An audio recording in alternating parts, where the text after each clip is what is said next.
ఫిబ్రవరి నెలలోనే ఉన్నాం, అయినా ఎండలు దంచి కొట్టేస్తున్నాయి. రాత్రులు కాస్త చలిగాలులు వీస్తున్నా మధ్యాహ్న సమయంలో మాత్రం బాణుడు తన ప్రతాపాన్ని చూపిస్తున్నాడు. సాధారణం కంటే ఫిబ్రవరిలో ఎక్కువ ఉష్ణోగ్రతలు నమోదవుతున్నాయి.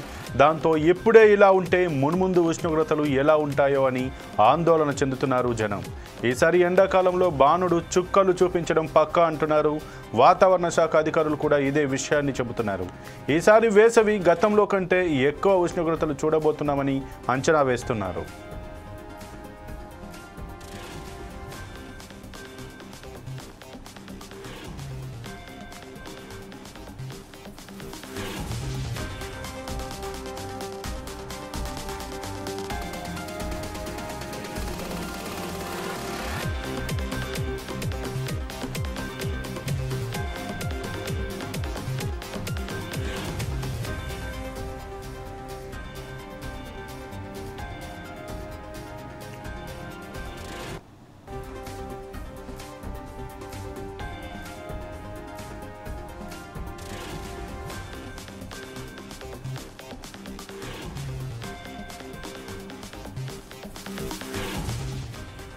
ఈసారి వేసవికి ముందే బాణుడు బెంబేలెత్తిస్తున్నాడు. ముందెన్నడూ లేని విధంగా ఫిబ్రవరిలోనే అధిక ఉష్ణోగ్రతలు నమోదవుతున్నాయి.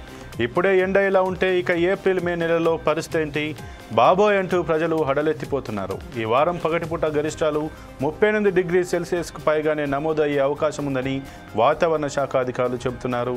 రాత్రులు ఉదయం పరిస్థితి బానే ఉన్నా మధ్యాహ్న సమయాల్లో మాత్రం బాణుడు బగబగ మండిపోతున్నాడు. ఉత్తర కోస్తా ఆంధ్రప్రదేశ్ యానాంలో ఈశాన్య దిశగా, దక్షిణ కోస్తా ఆంధ్రప్రదేశ్ రాయలసీమలో తూర్పు ఆగ్నేయ దిశగా గాలులు వీస్తున్నాయి.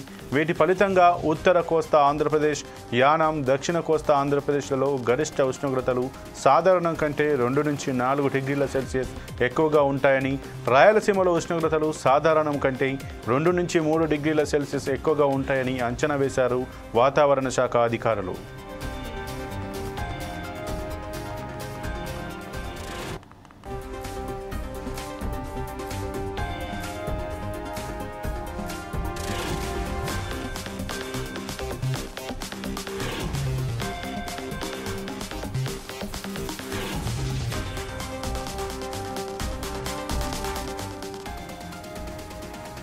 ఇక తెలంగాణలో కూడా ఆయా ప్రాంతాల్లో సాధారణం కంటే అధిక ఉష్ణోగ్రతలే నమోదవుతున్నాయి.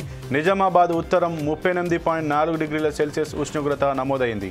కోటగిరిలో 38, ముప్కాల్లో 37.4 డిగ్రీలు, భీమ్గల్లో 37.2 డిగ్రీలు, గూపన్పల్లి 36.9 డిగ్రీల ఉష్ణోగ్రతలు నమోదవుతున్నాయి. ఇక కామారెడ్డి జిల్లాలో కూడా ఇదే పరిస్థితి ఉంది.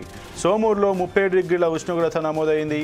ఆదిలాబాద్, నల్లగొండతో పాటు ఖమ్మంలో కూడా ఉష్ణోగ్రతలు ఫిబ్రవరిలో గతంలో కంటే ఎక్కువగానే నమోదవుతున్నట్లు అధికారులు చెప్పారు. ఈ క్రమంలోనే ప్రజలు అప్రమత్తంగా ఉండాలని చెబుతున్నారు అధికారులు. వృద్ధులు, చిన్నపిల్లల విషయంలో ఎండాకాలం సమయంలో తగిన జాగ్రత్తలు తీసుకోవాలని అంటున్నారు.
వాతావరణం మారడంతో విద్యుత్ వినియోగంలోనూ గణనీయమైన మార్పులు కనిపిస్తున్నాయి. ఫిబ్రవరిలోనే ఉష్ణోగ్రతలు పెరుగుతుండడంతో విద్యుత్ డిమాండ్ పైకి వెళ్తుంది. ఈ నెలలో 7వ తేదీనే 3371 మెగావాట్ల గరిష్ట డిమాండ్ నమోదైంది. విద్యుత్ కనెక్షన్ల సంఖ్య ఏటా 2 లక్షలకు పైగా పెరుగుతోంది. వినియోగదారుల సంఖ్య 63 లక్షలకు చేరింది.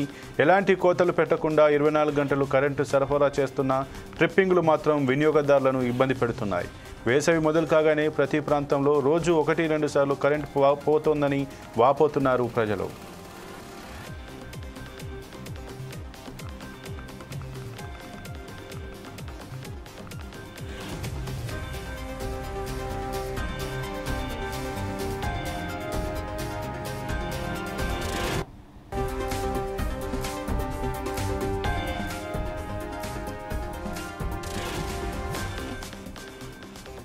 శీతాకాలంలో ఉదయం 7 నుంచి 8 గంటల ప్రాంతంలో గరిష్ట విద్యుత్ డిమాండ్ నమోదైంది. గీజర్లు వినియోగించడమే ప్రధాన కారణం. ప్రస్తుతం సాయంత్రం 6:40 నుంచి 7:40 వరకు మధ్య గరిష్ట డిమాండ్ నమోదవుతుంది. ఇల్లు, వాణిజ్య కేంద్రాల్లో దీపాలు వెలిగించడం, ఫ్యాన్లు, ఏసీల వాడకంతో డిమాండ్ అధికంగా ఉంటుంది. ప్రస్తుతం పగటిపూట 37 డిగ్రీల సాధారణ ఉష్ణోగ్రతలు ఉండగా రాత్రి 21 డిగ్రీల వరకు నమోదవుతున్నాయి. ఇది సాధారణం కంటే 2 డిగ్రీలు అధికం. ఉక్కపోత కారణంగా ఫ్యాన్లు, ఏసీల వాడకంతో కరెంటు వినియోగం పెరుగుతోంది. ఈ వేసవిలో గ్రేటర్ హైదరాబాద్ గరిష్ట విద్యుత్ డిమాండ్ 5,000 మెగావాట్లకు పైగా నమోదయ్యే అవకాశం ఉంది. ఎంతగా డిమాండ్ పెరిగినా సరఫరా చేసేందుకు సిద్ధంగా ఉన్నామని, ప్రతిరోజు విద్యుత్ ఉపకేంద్రాల్లో పవర్ ట్రాన్స్ఫార్మర్, ఫీడర్ లోడులను క్షుణ్ణంగా పరిశీలిస్తున్నామని అధికారులు చెబుతున్నారు. అవసరమైన చోట వెంటనే సామర్థ్యం పెంచడం, ఇంటర్లింకింగ్ పనులు చేపడుతున్నట్లు విద్యుత్ శాఖ అధికారులు వెల్లడించారు.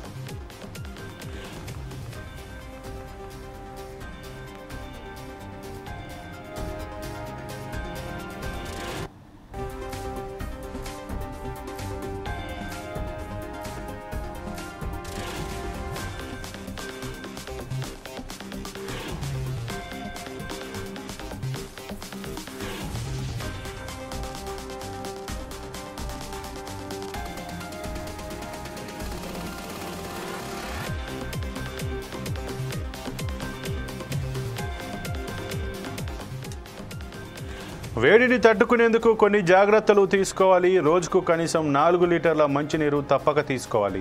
ఒంటికి వదులుగా ఉండే దుస్తులు ధరించాలి. ఎండలో ప్రయాణించేవారు గొడుగు, హెల్మెట్, గ్లౌజులు వాడాలి. తీసుకునే ఆహారంలో తగినంత ఉప్పు, నీరు, పోషక విలువలు ఉండే విధంగా చూసుకోవాలి. ఈ నేపథ్యంలో వృద్ధులు, చిన్నపిల్లలు, గర్భిణులు ఎండ తీవ్రత ఎక్కువగా ఉన్న సమయంలో బయటకు రాకూడదని హెచ్చరిస్తున్నారు. ఇక ఎండాకాలం శివరాత్రి తర్వాత పూర్తి స్థాయిలో ప్రారంభం కానుంది. కానీ అంతకు ముందే ఎండ తీవ్రత పెరగడం ప్రజల్లో ఆందోళన కలిగిస్తోంది.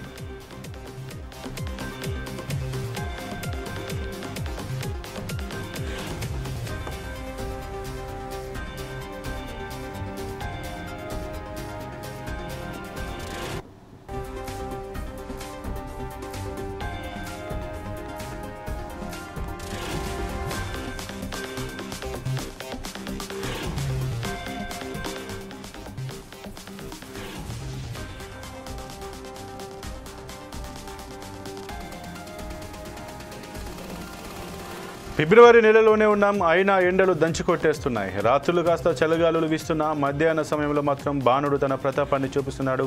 సాధారణం కంటే ఫిబ్రవరిలో ఎక్కువ ఉష్ణోగ్రతలు నమోదవుతున్నాయి. దాంతో ఇప్పుడే ఎలా ఉంటే మున్ముందు ఉష్ణోగ్రతలు ఎలా ఉంటాయో అని ఆందోళన చెందుతున్నారు జనం. ఇక ఈ అంశానికి సంబంధించి మరింత సమాచారం అందించడానికి మా ప్రతినిధి రాఘవ లైన్లో ఉన్నారు. రాఘవ, చెప్పండి, గతేడాదితో పోలిస్తే ఈ ఏడాది ఫిబ్రవరి నెలలోనే ఉష్ణోగ్రతలు అయితే వేసవికాలం కంటే ముందు ఎక్కువగా ఉన్నట్టుగా తెలుస్తుంది.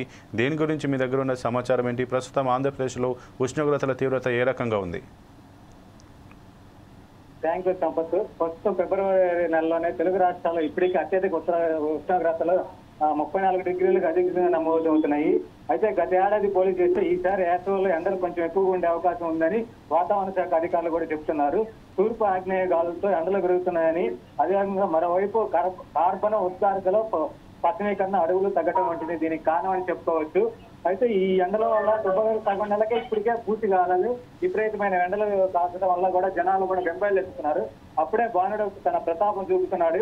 మార్చి నెలలో వచ్చే శివరాత్రిలో చలి చలి శివ శివ అనుకుంటూ చెప్తూ ఉంటారు కానీ చలికాలం పూర్తి అవ్వకుండానే ఎండలు పండిపోతున్నాయని 3-4 రోజుల నుంచి ఒక్కసారిగా పెరిగిన ఉష్ణోగ్రతల్లో ప్రజలు అస్తవ్యస్తలు పడుతున్నారు. పలు జిల్లాల్లో అయితే 33 నుంచి 37 డిగ్రీల వరకు నమోదవుతున్నాయి. టెంపరేచర్లో ప్రజలను టెన్షన్ పెడుతున్నాయని చెప్పుకోవచ్చు. అదేవిధంగా ఎండల తీవ్రత ఎలా ఉంటుందో కూడా ప్రజల్లో ఆందోళన నెలకొంటుంది. ఇప్పటికే ఇలా ఫిబ్రవరి నెలలో సగం నెలలోనే ఎండలు విపరీతంగా కూడా ఉదయం నుంచి 8 గంటల నుంచి ఎండ తీవ్రత ఎక్కువ ఉండటం వల్ల కూడా ప్రజలు అస్తవ్యస్తలు పడుతున్నట్టుంది. అదేవిధంగా ఉష్ణోగ్రత ఉక్కపోత పగల ఎండతో ప్రజలు ఉక్కిరిబిక్కిరిపోతుండగా ఫిబ్రవరి చివరి నుంచి ఎండలు మరింత పెరుగుతాయని వాతావరణ శాఖ అధికారులు కూడా ఉన్నారు సంపత్. అయితే ప్రతి ఏడాది మార్చి ఏప్రిల్ ఎండలు పెరుగుతాయి, కానీ ప్రస్తుతం ఫిబ్రవరి తెలుగు రాష్ట్రాల్లో ఇప్పటికీ అత్యధిక ఉష్ణోగ్రతలు 34 డిగ్రీలకు అధికంగా ఎక్కువగా నమోదవుతున్నాయని వాతావరణ కేంద్ర అధికారులు కూడా తెలుపుతున్నారు. అయితే గత ఏడాది పోలిస్తే ఈసారి మటుకి వేసవి కాలంలో ఎండలు కొంచెం ఎక్కువగా ఉండే అవకాశం ఉంది. అంటే గత సంవత్సరం కన్నా ఈ సంవత్సరం కూడా ఎక్కువగా ఎండలు కాస్తున్నాయని కూడా నిపుణులు కూడా కొద్దిగా ప్రత్యేకంగా చెబుతున్నారు సంపత్.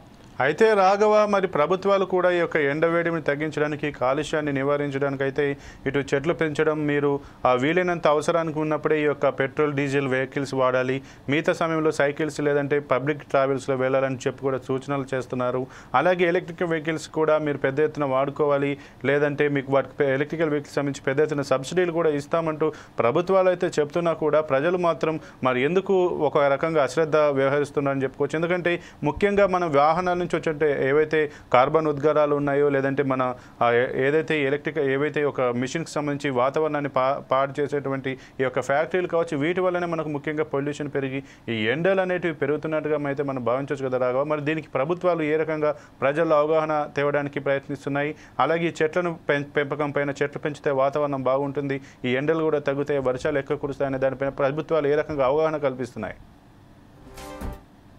ప్రభుత్వం కూడా ఇప్పటికే ఎలక్ట్రికల్ వాహనాలు వాడమని కూడా వస్తుంది. డీజిల్ పెట్రోల్ వల్ల ఈ వాహనాల వల్ల కూడా పొల్యూషన్ ఎక్కువ ఉండటం వల్ల, అధికంగా ప్రత్యేకంగా పెద్ద పెద్ద పట్టణాల్లో అయితే ఇంకా పొల్యూషన్ ఎక్కువ కావటం వల్ల కూడా అక్కడ చెట్లు పెంపకం కూడా తక్కువ ఉన్న స్థలాలు కూడా ఇంటికి పెద్ద పెద్ద అపార్ట్మెంట్లు చుట్టూరు ఏమి చెట్లు పెంచకపోవటం వల్ల కూడా ఈ వాతావరణ కాలుష్యం కూడా ఎక్కువగా ప్రభావం చూపిస్తుంది. అయితే గవర్నమెంట్ కూడా నీరు చెట్టు కార్యక్రమం కూడా ప్రత్యేకంగా తెచ్చి ప్రజలు కూడా ప్రతి ఒక్కరు కూడా చెట్టు నాటడం కూడా అలవరుచుకోవాలి.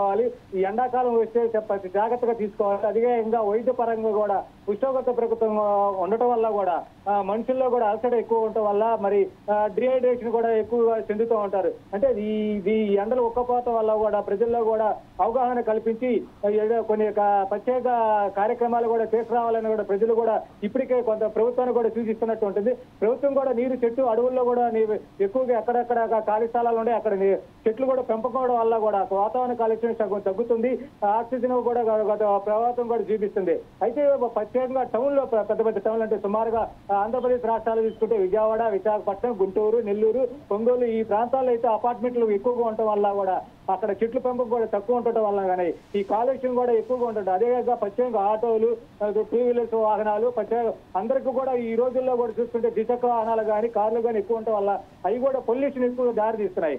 అందువల్ల కూడా ప్రభుత్వం కూడా ఇప్పటికే దీన్ని కూడా ఎలక్ట్రిక్ వాహనాలు వాడండి, మీకు ఈ పొల్యూషన్ కూడా తగ్గుతుందని కూడా ప్రభుత్వం కూడా సూచిస్తుంది. అయితే ఈ వాతావరణ ప్రభావం వల్ల కూడా వాతావరణ శాఖ అధికారులు కూడా చెబుతున్నారు, గత సంవత్సరం కన్నా ఈ సంవత్సరం కూడా ఎక్కువగా ఉష్ణోగ్రతలు పెరుగుతాయి, ప్రజలు కూడా జాగ్రత్త తీసుకోవాల్సింది. అంటే ఎండలో కూడా తీసుకెళ్లకుండా ఎండకి వెళ్లే ప్రాంతంలో అయితే గొడుగు కానీ లేకపోతే టవల్స్ కానీ చుట్టుకోమని ప్రాంతాల్లో అది చుట్టుకొని కూడా తిరగమని కూడా చెప్తున్నాయి వాతావరణ శాఖ నిపుణులు కూడా చెబుతున్నారు. అయితే ఈ చల్లబడటం కూడా కష్టం అవుతుంది. ఈ 2-3 నెలల్లో కూడా ఈ ప్రజలు కూడా చాలా ఇబ్బందులు పడుతున్న ఉండే. అయితే ఆరోగ్య శాఖ సంబంధించిన అధికారులు కానీ ప్రభుత్వం కానీ కూడా ఒక ప్రత్యేకంగా డ్రైవ్ కూడా నిర్వహించి ప్రజల్లో అవగాహన కల్పించాలని కూడా ప్రజలు కోరుతున్నట్టుగా చెప్తున్నారు సంపత్. అయితే రాఘవ, మనం గత కొన్ని సంవత్సరాల నుంచి కనుక గమనిస్తే మన వాతావరణ సైకిల్ అనేది ముందుకు జరుగుతూ వస్తున్నట్టుగా తెలుస్తుంది. మనం గతంలో చూసుకుంటే ఏదైతే సంక్రాంతి పండుగ వస్తే మాత్రం మనకు చలి తీవ్రత ఎక్కువగా ఉంటుండేది. అదే ఏప్రిల్ మాసం వస్తే మనకు ఎండాకాలం, అలాగే జూన్ జూలై వస్తే మనకు వర్షాకాలంగా భావించేవాళ్ళం. అది కాస్త ఒక్కొక్క నెల వెనక్కి జరుగుతూ ముందుకు వస్తున్నట్టుగా ఉంది. ఈ యొక్క సూచనలు మనం దేనికి భావించవచ్చు? ఎందుకంటే ఇప్పుడు ప్రస్తుతం మారుతున్న పరిస్థితులను చూస్తే ప్రతి సంవత్సరానికి ఒక 2-3 డిగ్రీల ఎండ అనేది పెరుగుకుంటూ పోవడం, అలాగే వర్షాలు పడ్డప్పుడు ఉన్నటువంటి అకాల వర్షాలు పడుతుండడం, చలి కూడా విపరీతమైన చలి పెరుగుతుండడం, ఇది ఏ రకంగా మనం సూచించుకోవచ్చు? ఎందుకంటే గతంతో పోలిస్తే ఇప్పుడు పొల్యూషన్ పెరుగుతుంది, రేడియేషన్ పెరుగుతుంది, అలానే వాతావరణంలో కూడా మార్పులు కూడా వస్తున్నాయి. ఇది దేనికి సూచకంగా మనం భావించవచ్చు రాఘవ? ప్రస్తుతం ఏ విధంగా మీరు చెప్పినట్టుగానే వాతావరణ మార్పులు కూడా చూస్తున్నాయి. గత 10 సంవత్సరం నుంచి ప్రతి ఏడాది నుంచి కూడా ఉష్ణోగ్రత కూడా ఎక్కువగా పెరుగుతుంది. అంటే గత 34 డిగ్రీలు ఉంటే ఇప్పుడు 37, 43 దాకా చూపిస్తుంది. ఎందుకంటే ఈ వాతావరణ పొల్యూషన్ కూడా సైంటిస్టులు కానీ సైన్స్ సంబంధించిన అధికారులు కానీ వాళ్ళు కూడా చెప్తున్నారు వాతావరణ మార్పులు కంపల్సరీగా సంభవిస్తాయి. భూమి ఉపరితలంలో కూడా మనం చెట్లు కూడా పెంచకపోవడం, ఈ కాలుష్యము వాతావరణ పొల్యూషన్ వల్ల కూడా మార్పులు జరుగుతున్నాయి. ఇప్పుడు కూడా సైంటిస్టులు కానీ వాతావరణ శాఖ అధికారులు కూడా ఇప్పుడు కూడా హెచ్చరిస్తున్నారు ప్రభుత్వాలు. ప్రతి సంవత్సరం కూడా రెట్టింపు ఉష్ణోగ్రత పెరుగుతాయి. అంటే ఈ సంవత్సరం కూడా జనవరిలో కూడా అంత చలి కూడా తక్కువగా ఉంది. నైట్ వచ్చేతలకేమో చలిగాలి ఇస్తున్నాయి, పగలు వచ్చేతలకు విపరీతమైన ఎండ కాస్తుంది.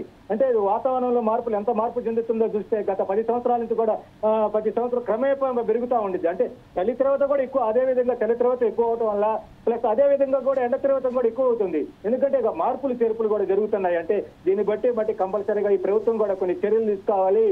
అసలు ప్రత్యేకంగా చర్యలు తీసుకొని కూడా ఈ చెట్లు పెంపకం వల్లనే ఎక్కువగా వాతావరణం అరికట్టవచ్చు కూడా ఈ ఎండాకాలం కూడా.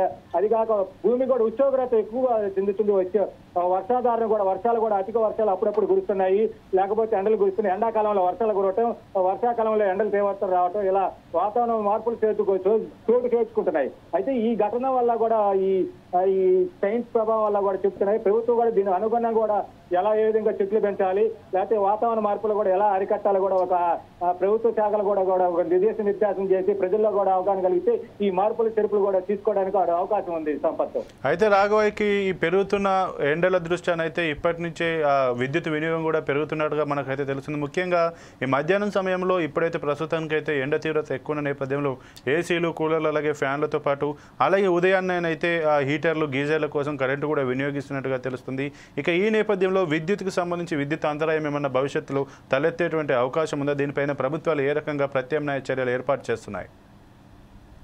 కంపల్సరీగా విద్యుత్ అంతరాయం కలిగే అవకాశం ఉంది. అయితే చంద్రబాబు ముందు చూపుతోటేనే అధికారులతో కూడా విద్యుత్ ఎక్కువగా ఇప్పటికే ఈ ఫిబ్రవరి నెలకు వచ్చేసరికి విద్యుత్ వాడకం కూడా ఎక్కువ అవుతుంది. దీన్ని బట్టి ఆసరా తీసుకొని మీరు బొగ్గు ఉత్పత్తి కానీ పెంచడం కానీ అదర్గా ఏదైనా సరే వేరే విధంగా సరే కొనుక్కోమని విద్యుత్ శాఖ అధికారులకు కూడా ముందుగానే సూచనలు కూడా చెప్పడం జరిగింది. అయితే తెలుగు రాష్ట్రాలు కూడా ఏదైనా సరే విద్యుత్ కొరత కూడా ఏర్పడే అవకాశం ఉంది. ఎందుకంటే ముందుగానే సూచనలు కూడా గవర్నమెంట్ కూడా ముందుగానే ప్రభుత్వాలు కానీ ఏదైనా సరే ముందు చూపుతోడే విద్యుత్ వాడకం. ఎందుకంటే ఇప్పుడు ప్రతి ఒక్క ఇంట్లో ఏసీ ఉంది, కూలర్ ఉన్నాయి. ఈ ఎండకు తట్టుకోలేక ప్రతి వినియోగం కూడా ఎక్కువ పెరిగింది. ఎందుకంటే పట్టణాల లెవెల్లో అయితే ప్రతి ఒక్క అపార్ట్మెంట్ లో కూడా ఈ ఏసీ ఉండటం వల్ల ప్లస్ ప్రతి ఆఫీస్ లో కూడా ఏసీ వాడకం కూడా ఎక్కువగా అవుతుంది. దీన్ని అనుసరించి కూడా ప్రభుత్వం కూడా ముందు చూపుతోటే విద్యుత్ శాఖ కొనుగోలు చేయాలని కూడా ప్రజలు కూడా వెలువెత్తుతున్నాయి. ఎందుకంటే ఇప్పుడు ఏసీకి అలవాటు పడిన వాళ్ళు ఈ ఎండకు కూడా బయట తిరగలేక ఆఫీసు వాళ్ళు కానీ సరే ప్రజలు కానీ కూడా ఏసీకి కానీ ఏదైనా అలవాటు విద్యుత్ వాడకం ఉంది. అంటే ఈ ఫిబ్రవరి నెలలో ఎంత ఎక్కువ వాడుకుంటే రేపు మార్చి, ఏప్రిల్, మేలో కూడా ఎక్కువగా వాడుకోవడం ఉంది. అంటే అయితే ప్రభుత్వం కూడా బొగ్గు ఉత్పత్తి కానీ సరే లేకపోతే కరెంటు ఏ విధంగా సప్లై తీసుకోవచ్చు, ఎక్కడెక్కడ ఉందంటే దాని ద్వారా కూడా సప్లై తీసుకొని ప్రజలకు అందుబాటులో ఉంచాలని కూడా ప్రజలు కూడా కోరుతున్నట్టు ఉంది. ప్రభుత్వం కూడా చంద్రబాబు నాయుడు ఇప్పటికీ అధికారులు కూడా ముందు చూపు చూస్తేనే మీరు ఎక్కడున్నా సరే విద్యుత్ కొనుగోలు చేయండి, ఎంతైనా సరే ప్రజలకు అంతరాయం కలగకుండా చూడమని ఇప్పటికే చంద్రబాబు నాయుడు కూడా అధికారులు కూడా దిశానిర్దేశం చేశారు. Sampath. Okay, thank you Raghava.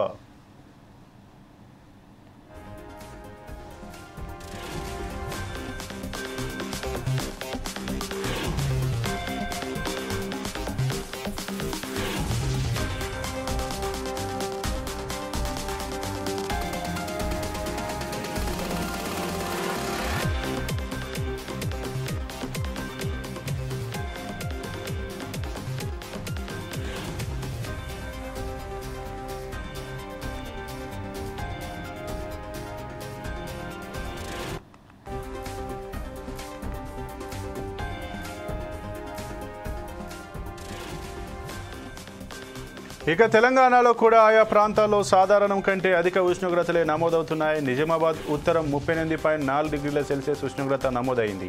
కోటగిరిలో 38, ముప్కాల్లో 37.4 డిగ్రీలు, భీమ్గల్లో 37.2 డిగ్రీలు, గూపన్పల్లిలో 36.9 డిగ్రీల ఉష్ణోగ్రతలు నమోదవుతున్నాయి.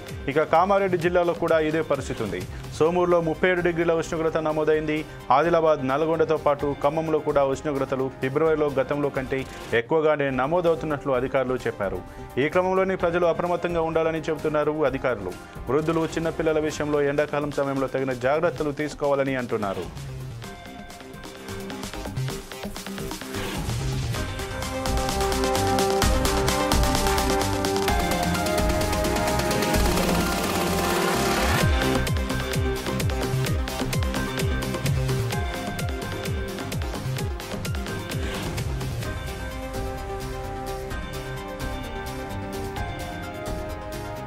వాతావరణం మారడంతో విద్యుత్ వినియోగంలోనూ గణనీయమైన మార్పులు కనిపిస్తున్నాయి. ఫిబ్రవరిలోని ఉష్ణోగ్రతలు పెరుగుతుండటంతో విద్యుత్ డిమాండ్ పైకి వెళ్తోంది. ఈ నెలలో 7వ తేదీనే 3,371 మెగావాట్ల గరిష్ట డిమాండ్ నమోదైంది. విద్యుత్ కనెక్షన్ల సంఖ్య ఏటా 2 లక్షలకు పైగా పెరుగుతోంది. వినియోగదారుల సంఖ్య 63 లక్షలకు చేరింది. ఎలాంటి కోతలు పెట్టకుండా 24 గంటలు కరెంటు సరఫరా చేస్తున్న ట్రిప్పింగ్లు మాత్రం వినియోగదారులను ఇబ్బంది పెడుతున్నాయి. వేసవి మొదలు కాగానే ప్రతి ప్రాంతంలో రోజు 1-2 సార్లు కరెంటు పోతోందని వాపోతున్నారు.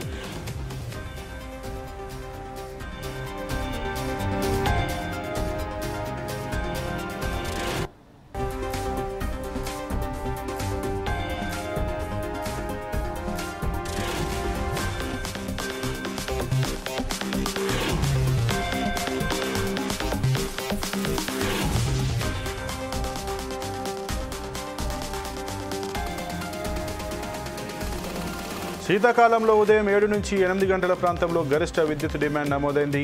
గీజర్లు వినియోగించడమే ప్రధాన కారణం. ప్రస్తుతం సాయంత్రం 6 గంటల 40 నిమిషాల నుంచి 7 గంటల 40 నిమిషాల మధ్య గరిష్ట డిమాండ్ నమోదవుతుంది.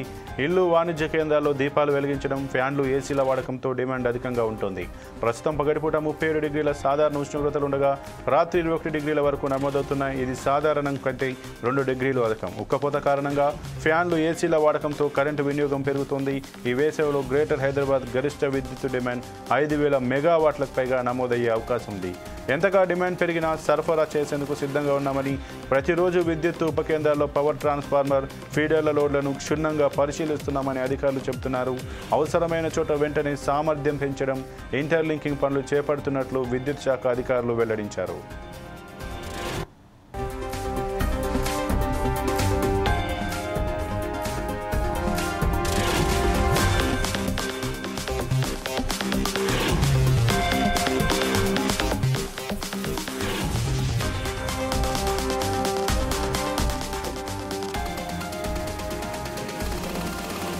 వేడిని తట్టుకునేందుకు కొన్ని జాగ్రత్తలు తీసుకోవాలి. రోజుకు కనీసం 4 లీటర్ల మంచినీరు తప్పక తీసుకోవాలి.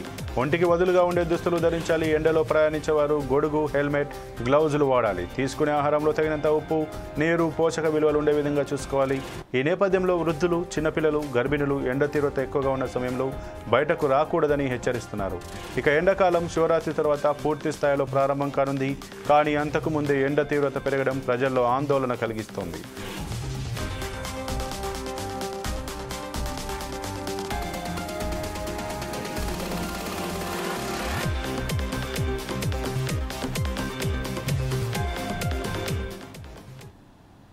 ఇక ఏదేమైనా ఈ ఫిబ్రవరి నెలలోనే చలికాలంలోనే ఎండలు మాత్రం మధ్యాహ్నం సమయంలో ఎక్కువగా ఉన్న నేపథ్యంలో ఇటు విద్యుత్ వినియోగం కూడా ఎక్కువగా ఉంటుంది.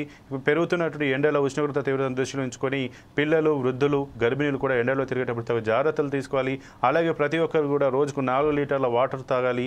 నీడపాటు వీలైనంత వరకు ఇంట్లోనే ఉండాలి. పని ఉంటేనే, అత్యవసర పనులు ఉంటేనే బయటికి వెళ్ళాలంటూ కూడా ఇటు ఆరోగ్య అధికారులు అలాగే వాతావరణ శాఖ అధికారులు కూడా హెచ్చరిస్తున్నారు. ఇక విద్యుత్ వినియోగం పెరుగుతుండటంతో రానున్నటువంటి ఎండాకాలంలో కూడా విద్యుత్కి అంతరాయం కలగకుండా అన్ని రకాల చర్యలు తీసుకుంటున్నట్టు కూడా విద్యుత్ అధికారులు కూడా చెప్తున్నటువంటి పరిస్థితి. ఏదేమైనా భవిష్యత్తులో వచ్చేటువంటి ఎండాకాలాన్ని దృష్టిలో ఉంచుకొని ప్రతి ఒక్కరూ వారి యొక్క ఆరోగ్యం పట్ల శ్రద్ధ వహించాలి. రోజుకు వాటర్ తాగాలి. వీలైనంత బయటకు వెళ్ళినప్పుడల్లా ఆ గొడుగును మెయింటైన్ చేయాలనే అది సూచనలు కూడా చేసినట్టు తెలుస్తుంది. ఇది ఇవాల్టి 4 Sides టీవీ ఎక్స్క్లూజివ్ డ్రైవ్. మరో ఎక్స్క్లూజివ్ డ్రైవ్లో మళ్ళీ కలుద్దాం. చూస్తూనే ఉండండి 4 Sides టీవీ.